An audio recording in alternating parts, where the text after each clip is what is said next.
各位观众，大家好，欢迎来到寻经问道，我是雨林，我在新加坡。今天是7月24号，星期一。那我在新加坡做节目，通常讲的话题都是关于美国的政治，是吗？以前也有人问我为什么你不讲新加坡啊？其实我不是不讲，我以前都有讲过关于那个 LGBTQ 啊 Pink Dot Movement 这些我都有讲过啊，但是讲的不多啦。为什么？没什么好讲嘛，因为你知道新加坡政府呢，一向来给人的感觉都是高效廉洁，政治上很平静很稳定，所以 no news is good news。那没事有什么好讲的，所以很好嘛啊！但是最近就有 news 啦，而且是接二连三好几个 big news，不是什么好事啊，但是就需要讲一下。那就从最大的事件开始讲了，就是上个星期一7月17号，新加坡的媒体呢就公布了一个消息，就是新加坡的执政党人民行动党，我之后会简称 PAP People's Action Party。那人民行动党呢就公开有2位国会议员就辞职了。为什么？是因为他们2个人之间有了不正当的关系。一个是马林百列集选区议员54岁的陈川仁，另外一位是但丁尼集选区议员47岁的钟丽慧，而钟丽慧女士就宣布退党了。而陈川仁呢，他还是国会的议长哦，就是 Speaker of Parliament。那当然他也必须就辞去了议长的职务。而陈川仁他已经是结婚有2个孩子，而钟丽慧女士呢是单身的。这2位其实呢，他们都是很有政治前途的议员。陈川仁如果我没有记错的话，他曾经也是总理的继任人，呼声很高的其中一个人选之一啊，所以他就也是这个议长嘛。那本来呢，这个会是对于反对党来说是一个大好的机会啊，因为 PAP 就非常的难看嘛。但是没想到啊，与此同时，这个时间巧合到都有阴谋论传出来了。但是我是不怎么相信阴谋论的，除非你有证据啊，没有证据的阴谋论呢，我是不相信的。但是时间点太巧合了，就是反对党Workers' Party 工人党，这个是新加坡最大的一个反对党，也闹出了同样的事情，也是2位国会议员他们发生了不正当的关系被发现了，而双双辞职。其中一位呢是53岁的贝里安，和另外一位36岁的佘雪玲，他们2个分别都是已婚的，各自有家庭有孩子，但是2个人就被人拍到被发现有不正当的关系，所以他们的辞职呢，令到本来已经是占极少数席位的工人党，现在在国会里面就只剩下了8个席位。所以本来国会一共是93个席位，现在已经只剩下89个席位，在89个里面他们只占8个席位了。所以他们的损失，你按照比例来看，他们的损失其实是更大啊。那另外呢 PAP 还有一位重量级的官员也是闹出了很大的丑闻，就是交通部长易华仁涉嫌贪污，现在正在受到贪污调查局的调查，所以他是暂时休假，也得要离开国会，但是他还没有辞职，因为这个还在调查当中嘛，还不知道结果如何啊。那所以呢，现在新加坡国会的议席情况就是 PAP 人民行动党是占79个席位，工人党作为最大的反对党占8个席位。去年还是前年，就是赖玉莎也是离开了啊，他是因为造谣啊，说什么新加坡的马来人受到警察的歧视啊，就完全是提不出任何的证据，所以他证明他是撒谎而必须要辞职。这个走得好，他就是学这个美国民主党想要挑起种族冲突啊，这个绝对是垃圾啊，所以他的离开我是举手赞成举脚赞成。OK， 那还有一个反对党就是 Progress Singapore Party， 新加坡前进党也占有2个席位。其实新加坡前进党来头不小啊，它的创办人之一就是李显阳，是现在新加坡总理李显龙的弟弟，所以他的政党占有2个席位。那我呢，老实跟大家说，我是到目前为止依然是坚定支持 PAP 的就是执政党人民行动党。我只要有机会投票，我的票都是投给 PAP 的，因为那个是我所尊重的李光耀先生的政党，而且他们大致上总的来说还是秉持着保守主义。是一个保守主义政党，而且呢，秉持着李光耀先生的执政理念，就是务实、高效、廉洁我觉得依然如此了那虽然去年那个之前那个疫苗政策是伤透了我的心，我到现在还是一针疫苗都没有打不过放眼看看全世界，世界上有哪里一个政府，即使是民主世界的政府，有哪一个真的是没有让人伤透了心呢？所以这一次这个疫情和疫苗真的让我看清楚政府，全世界任何一个政府它的本质到底是怎么一回事说的轻松一点，我们女人有时候聚在一起就讲自己的老公的坏话哎呀，说来说去我们有一个结论，就是全世界的男人没有一个是好东西所有的男人要么邋遢啦、懒惰自私大男人主义啦，什么什么什么所以没有一个好东西。OK， 这一个原则我现在也可以把它用在政府上面，就是全世界的政府没有一个好东西。政府它有一个本质是一定的，任何一个政府一定的它的本质是一样。为什么？因为人的本质是一样嘛政府是 necessary evil， 因为政府是由人组成的，而人是有罪性的，所以政府有一个本质，就是它一定会自我膨胀，它一定会要掌控越来越多的权力，一定的。任何一个人两夫妻都在斗你听我的还是我听你的，政府在一个公司里面大家也会抢夺权力，就是人的本性就是这样子的嘛。所以政府我真的是一个很痛的领悟，是在疫情疫苗政策以后，我就觉得全世界的政府都有这样的一个本质但是呢，在这个世界上的表象我们都要相对的来看待就是同行衬托嘛。所以在同行衬托的情况底下，我觉得 PAP 还是一个不错的政党。你看疫苗政策到后来它都没有继续强势的去推行了但是呢还是有一些，就是到目前为止都还是做了一些让我很失望的事情，比如说废除了 377A 条款，也是让我相当失望。我认为他们是大错特错。你废除这个 377A 等于你打开了一道闸门，让 LGBTQ 这些反道德反人类的东西你就没有拦阻了，就让他们进来，这个对新加坡绝对没有好处，有百害而无一利。但是事情已经发生了，我们就继续往前走了其实为什么与时并进一定代表是道德的妥协呢？一定是要传统的价值观来让步才叫做与时并进，绝对是一个错误的概念作为一个保守派的政党，你的定位是什么？你的职责是什么？那就是保守那你保守什么？就是要保守道德与传统保守我们的立国之本，保守传统的家庭价值观，是吗？如果你也想要去搞西方白左的那种进步主义的东西，那我跟你说，你是在自毁根基。说的严重一点，你就是在自掘坟墓。所以请不要再退让了尤其是在道德伦理传统价值方面，绝对是不能退让的我等一下会继续讲这一方面。这一次讲回这个党内的丑闻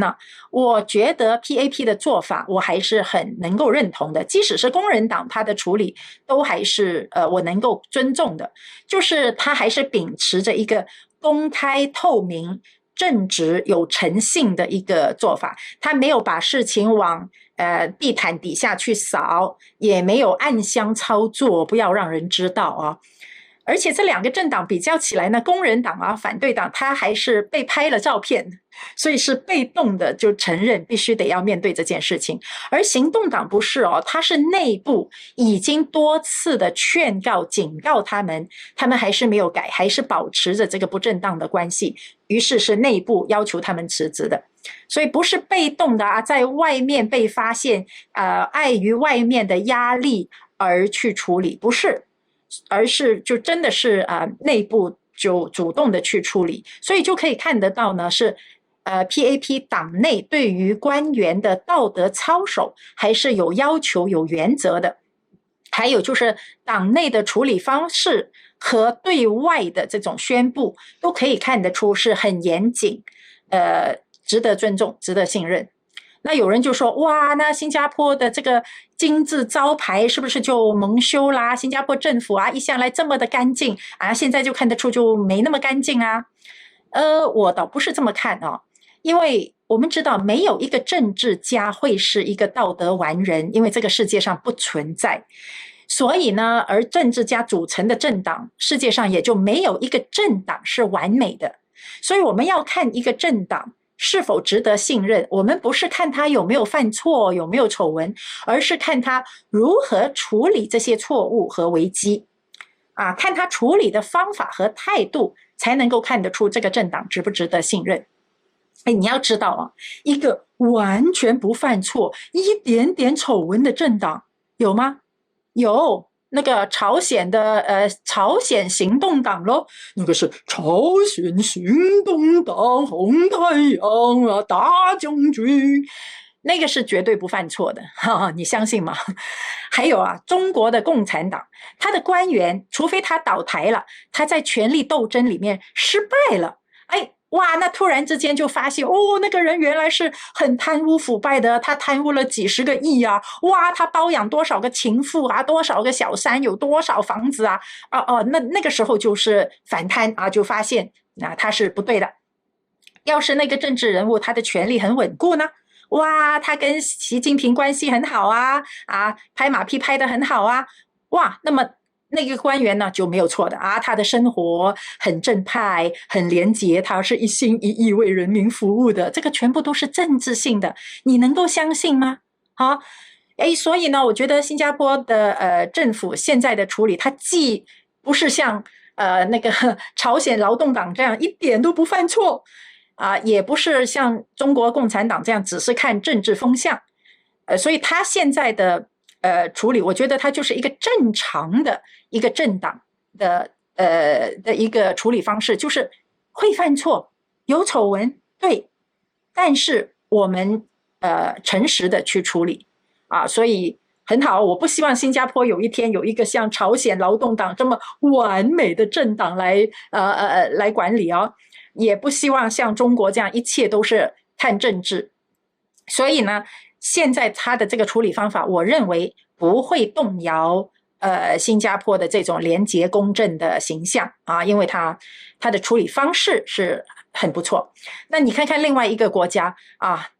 这个太平洋彼岸的曾经被誉为自由灯塔的那个美国美利坚合众国，三权分立、权力制衡、司法独立，很公正的这样一个国家，现在他的那个伪总统拜登家族，哇，他们的犯罪丑闻证据是排山倒海FBI 传出来一个又一个内部的文件证明两父子他们拜登和他的儿子亨特都是跟乌克兰收钱的，还有亨特的电脑里面那么多的证据，跟中国收钱，跟乌克兰收钱还有他们的这种性丑闻、嫖妓、娈童，还有一个一个吹哨人站出来指证他们的犯罪，还有亨特拜登 WhatsApp 的信息也是泄露看到他是怎么样出卖他父亲在美国政坛的关系卖给中国，完全就是卖国的行为。还有白宫发现可卡因、白粉，这么多排山倒海的丑闻，一个比一个丑，全部都不去处理也不公开透明。那他们只是处理什么呢？处理那些要求处理的人，就是谁如果要求去处理拜登家族的犯罪，那个人很可能就被处理掉。所以那个是这样子的。那相比之下啊，是不是新加坡的处理方法，我已经觉得是我觉得我很能够认同啊。但是你要知道啊，美国也不是一开始就这样的。你知道美国的总统和议员都是要手按圣经来宣誓的，所以曾经的美国它是一个非常保守的国家，尤其是在道德上面，对于道德和诚信的要求是很高的。你知道尼克松总统他在1972年连任的时候，他是有史以来最大的一个大比数赢得他的竞争对手。这是整个美国所有的州都是选举人票都是给了尼克松总统，而且呢他是能力很强，他的很多保守主义的政策是给美国带来经济上面这个很好的发展，人民给他的这个认可率是很高很高的。但是后来因为水门事件他就受到了弹劾，而他不想要面对弹劾，所以还没有受弹劾他就选择辞职。而他的辞职呢，人民也都认可，就是让他走。为什么？因为当时的人民对于你是否诚实，你的诚信是很看重的。但是后来到了克林顿的时候，哇，他已经跟很多女人都有这种桃色绯闻了啊！后来在白宫里面还跟实习生莱温斯基瞎搞，所以那怎么样？他也后来没有受到弹劾，他还撒谎啊，说我跟那个女人一点事情都没有的啊，完全是撒谎。但是后来大家也都认了。然后来到奥巴马，他的出生地他到底在哪里出生的？他的那个老婆到底是叫 Michael 还是叫 Michelle 啊？都不清不楚，而且他说话浮夸，很不诚实，很多说的话是前后矛盾，完全是在撒谎啊！如果你要你的医生，你完全可以保留你的医生，后来完全是撒谎。婚姻是一男一女啊，但是后来他说 love win 啊，同性婚姻和把它合法化是很好的，是爱的胜利。他完全是一个不诚实的人。还有呢，经常就是故意挑起种族矛盾，制造种族之间的冲突和仇恨。但是那个时候他的这种不诚实，人民当然也在媒体的这种掩护底下啊，加上那个时候已经是政治正确，到处在吹政治正确的风，所以人民对于政治领袖的道德诚信已经那个要求标准降得很低很低了，而且美国的人民的明智，人民的智商已经很低落了啊，媒体的功劳啦。所以呢，后来就引来了拜登这一个有史以来，不是美国有史以来啊，是人类有史以来最腐败、最丑陋、最邪恶的一个伪政府、伪总统。他对于美国，甚至全世界都是造成很大的伤害啊，无法估量的伤害。现在的俄乌冲突会不会引发第3次世界大战？会不会引发核战争？毁灭性的核战争还不知道。最大的责任方就是拜登。OK， 所以你看，这一切这么大的伤害，这样的全世界的混乱，都是从政府官员道德标准下滑开始的。先是一点点的下滑，然后呢，人民越来越麻木，越来越麻木，不去监督，不去提出更高的要求，就开始滑落到更低更低了。所以一个政治人物，一个政治领袖，他个人的道德操守其实是很重要的。你不能够做不见得光的事情啊，那不是要求完美啊，没有人是完美的，像川普绝对不完美，但是呢，你要光明磊落，你要给人抓不到把柄。你川普很不完美，但是你抓得到他把柄吗？几十个诉讼案，几十个罪名在控告他，到目前为止一个都告不了，就是因为抓不到他的把柄嘛。所以那天我的孩子也在问我，他说个人的私人生活跟他的公共政策他的政治理念不是应该分开的吗？对，是应该要分开，但是如果你个人你的道德不好不正啊，你的行为不正不检点，你就会成为一个 bribable 的人，就是你就会很容易给人抓到把柄，人家就会来威胁你，贿赂你。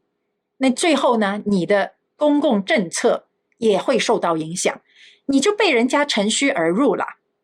所以呢，这个个人跟公共是要分开，但是中间其实有一个模糊地带的，你一定要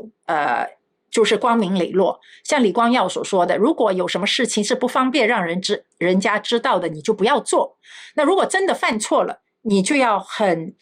果断的去面对和处理这个错误，可能你还会有机会。当然，如果这个错误太严重，那可能就没有机会了啊，那你就不要从政了。所以我们新加坡很小啊，相比美国啊，真的新加坡很小。美国发生的事情啊，现在这种乱象丛生，只要发生1%，1%发生在新加坡，我们这个国家就垮了。美国的体量很大，有那么多州啊，大不了可以搬到佛罗里达州去啊，红州，还有郊区，还有农场，还有很多空旷的地方，还可以躲啊。新加坡你躲到哪里去？你想，如果新加坡边境开放啊，我们新加坡是个岛，但是如果没有任何的巡逻，没有任何边境的管理，哇，让那些非法移民爱来多少就来多少，我们顶得住吗？还有啊，如果新加坡乌节路上面打砸抢烧零元购，哇，顶得住吗？如果我们送孩子去学校，新加坡学校老师哇怂恿学生，你可以变性啊，来，你有抑郁啊，我安排你看辅导员，辅导员安排你去看心理医生，心理医生安排你去看变性医生。糟糕了，我们的人口出生率已经很低啦，顶不住的。如果你孩子送到幼儿园去，那个幼稚园老师问，小朋友啊，我们不要说 boys and girls 啦啊，没有什么 boys and girls 的啊，你们有没有性别混乱啊？你确定你有小鸡鸡就一定是男孩子吗？不一定的哦，你要自己想想你到底有没有性别混乱哦。哇，吓死了啊，千万不要这样子啊。还有，如果我们新加坡也是多元种族，如果不同种族之间的人仇恨来仇恨去呢？你 racist 啦，你 racist 啦，什么东西就骂来骂去。还有，如果新加坡人民不尊重警察呢 ？Defund the police 如果把犯人都放出来呢，在那个街上或者在地铁里面把人推下月台，顶得住吗？我们受不了这些的。所以我就说，美国的这种现在这些事情就正在发生在美国啊，还有大麻合法化啊。马路上很多人在吸毒，吸到像那个丧尸一样。这种东西如果一点点发生在新加坡，我们没有缓冲区的。你知道美国，比如说 Portland 波特兰市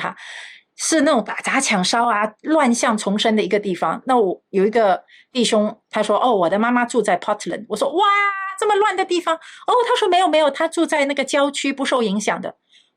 这样啊，那你看芝加哥多么的乱啊，每个礼拜都有枪击案什么的。但是张巡住在芝加哥，他说我们这个是白人的中产区没事在郊区。OK， 但是我们新加坡没有这种条件所以美国这个灯塔国，曾经的灯塔国，不知道还会怎么折腾下去，不知道还会怎么样。但是我们新加坡这个小国呢，就一定要自强不息就像当年的李光耀先生一样。如果你说现在的政治环境很复杂很难，我们做政治领导人真的很难李光耀当时也很难的，当时那个马共泰共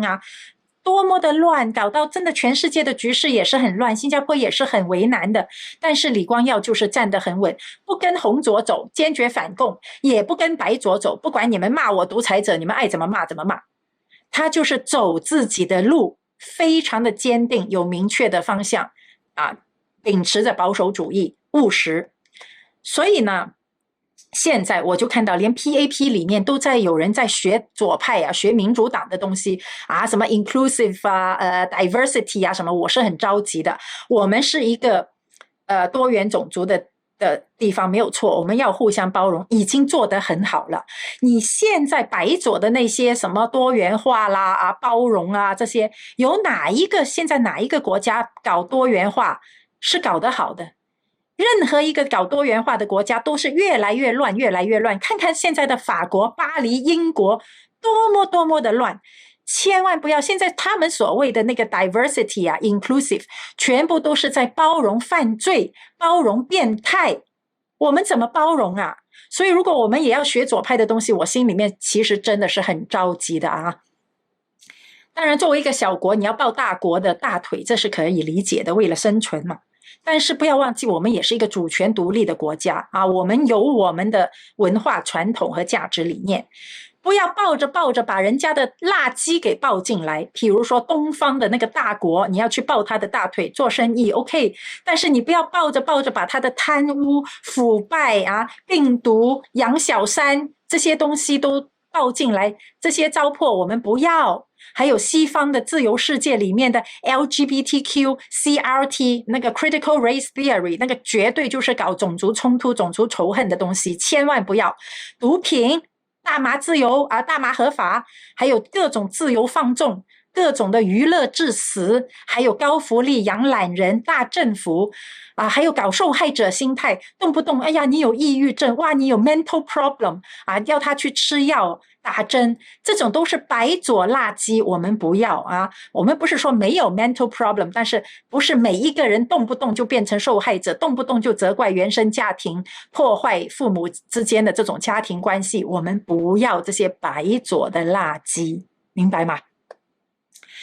我们新加坡真的是一个很小的国家，而且呢很小很富裕很繁荣，民情也很正，到目前为止。所以呢要珍惜啊，我对新加坡就有3方面的期望跟大家分享一下，一起互勉。第一个期望是对于执政党 PAP 的，作为一个保守的执政党呢，请你们继续保守下去。就是如果你要与时并进，在科技领域可以与时并进，但是在道德传统价值观上面绝对不能退让的。你要知道对方是不会足够的，美国从开始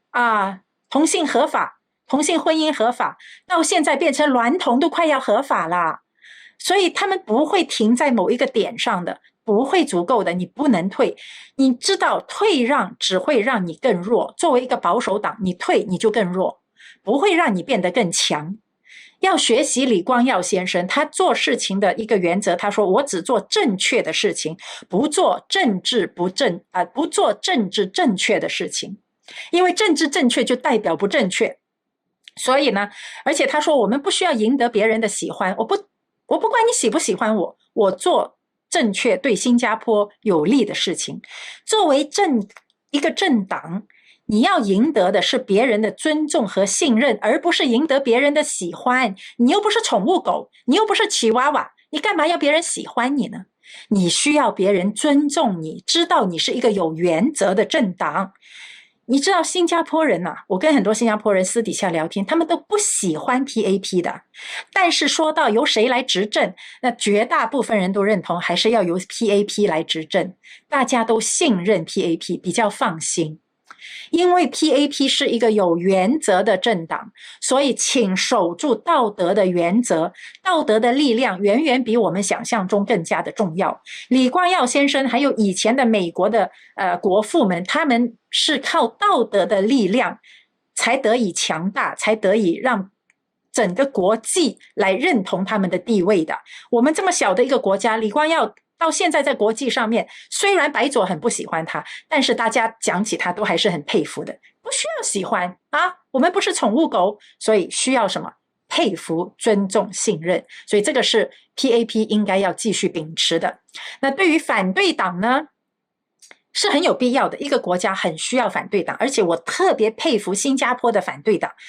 因为在新加坡做反对党太难了，绝对的势力悬殊是很弱势的党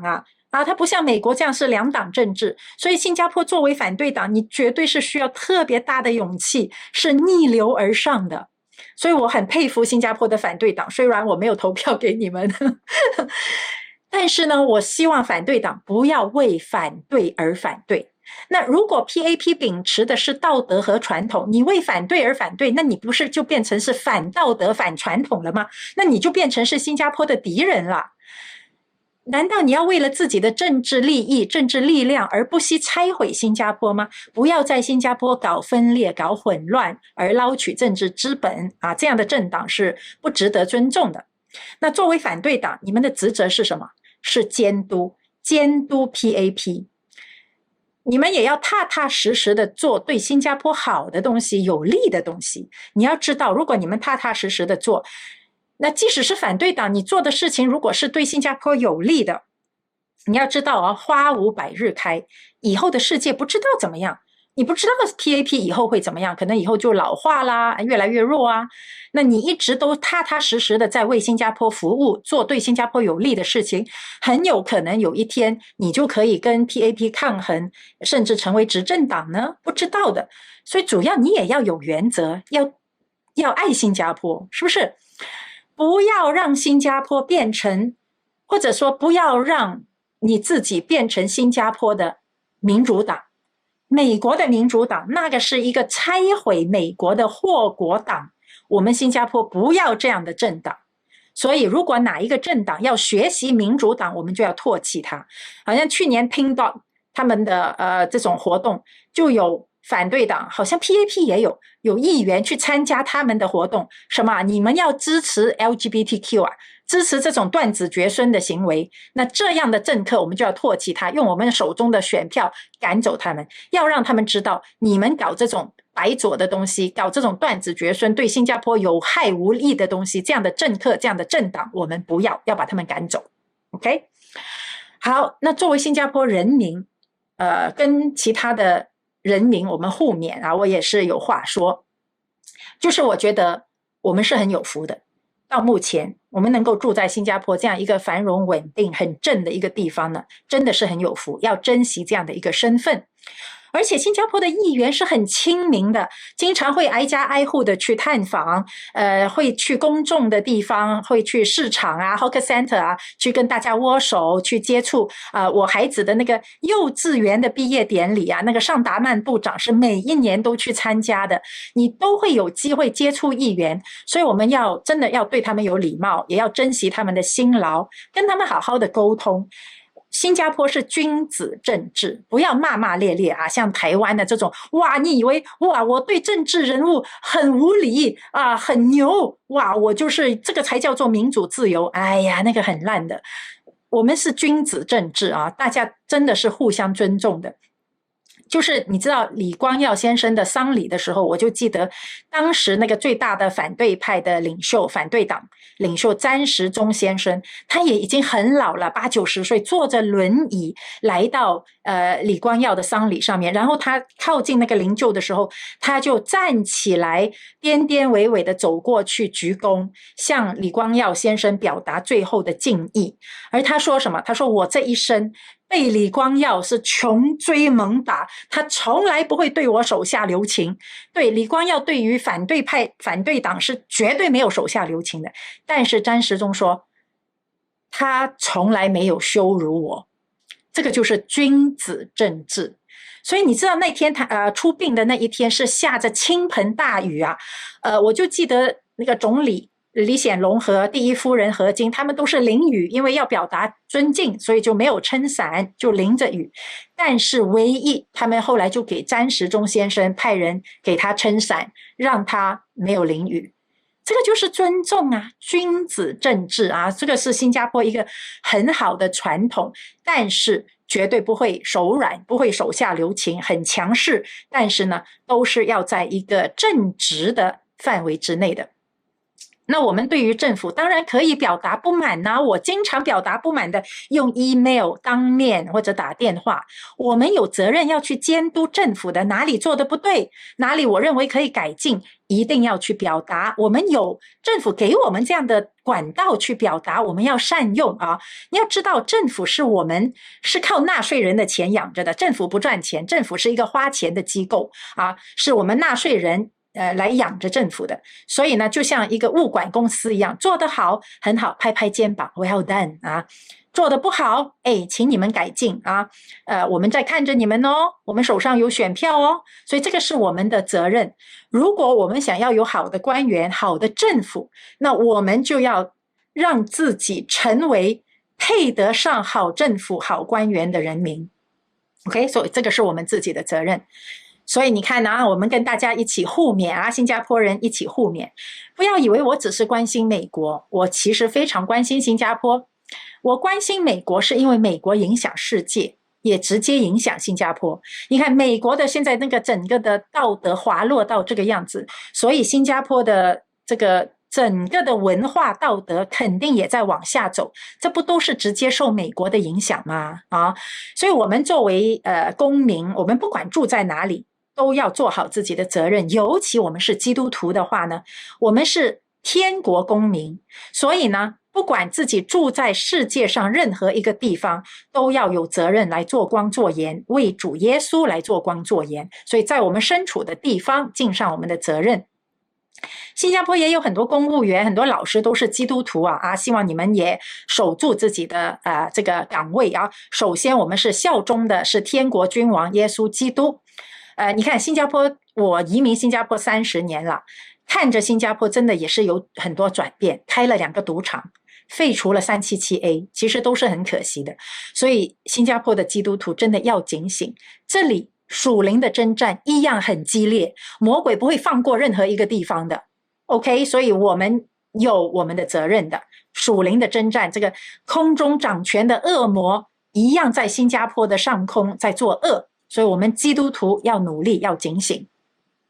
当然我看到有新加坡的基督徒有在努力，比如说有一个护家的一个团体Protect Singapore， 他们就在抵挡 LGBTQ 的努力是做得很好，但是要更多啊，要有更多的人啊，不管是不是基督徒，有更多的人来关心新加坡的道德要看好。还有新冠期间教会关闭，连诗歌都不敢唱，我觉得这个是很亏欠神的啊。我们基督徒要记得，我们首先爱的是天国，我们首先是要为神而活啊，效忠这个天国君王。那然后在这个前提底下，我们爱天国，爱真理，我们也爱我们的国家，我们也关心我们的领导人，所以我们要为我们的领导人祷告啊，就像圣经说的，我们要为在上掌权的祷告，希望我们在这个世界上可以敬虔端正，平安度日。